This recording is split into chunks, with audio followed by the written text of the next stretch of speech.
तुम्ही एक जागरूकतेचं प्रतीक बनलात, एवढं लक्षात घ्या. अजून या देशामध्ये, या बुलढाणा शहरामध्ये, जिल्ह्यामध्ये, महाराष्ट्रामध्ये अजून अशी बरीचशी जनता आहे, तिला अजून कळलेलं नाही. पण तुम्हाला जमीर जिंदा आहे, इसलिए तुम या आहे हो, एवढं लक्षात घ्या. मला एवढंच सांगायचंय की बांधवांनो, मित्रांनो, मैत्रिणींनो, माझ्या सगळ्या भावा बहिणींनो, इथं आपण यासाठी जमलोय की आपल्याला आवाज उचलायचा आहे.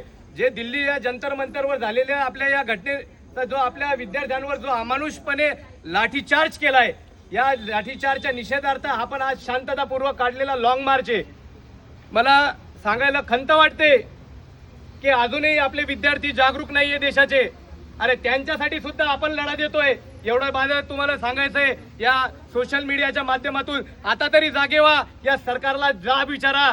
अरे जर इथं सगळे वोटर आहेत, मला माहिती आहे बरेचसे जण ज्यांचं मतदान चालतंय, पण एवढं लक्षात घ्या, ज्या इथल्या सरकारने, ज्या या इथल्या बेगडी सरकारने इतका आपल्यासोबत जो हे अमानुषपणे छळ केलाय, आपल्या विद्यार्थ्यांना मारहाण केली, याचा तुम्ही इलेक्शन पिरियडमध्ये बदला घेतल्याशिवाय शांत बसू नका माझ्या भावांनो. जर आपण आता लढलो नाही तर आपल्यावर असेच अन्याय विद्यार्थ्यांवर येणाऱ्या काळात झाल्याशिवाय राहणार नाही. अरे साधा मंत्री तो चिरकुट धर्मेंद्र प्रधान, त्याचा जर राजीनामा सुद्धा जर का नरेंद्र मोदी घेऊ शकत नाही तर किती लाजिरवाणी गोष्ट आहे. अरे आमच्या विद्यार्थ्यांच्या मुळावर नका उठू.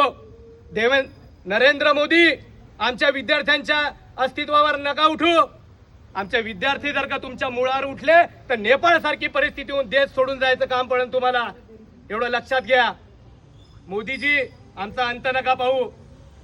या देशातले विरोधी पक्ष आणि इथले प्रस्थापित हे आज एकत्र झालेले आहेत, एवढं लक्षात घ्या. ज्या वेळेस माझ्या विद्यार्थ्यांना मारलं,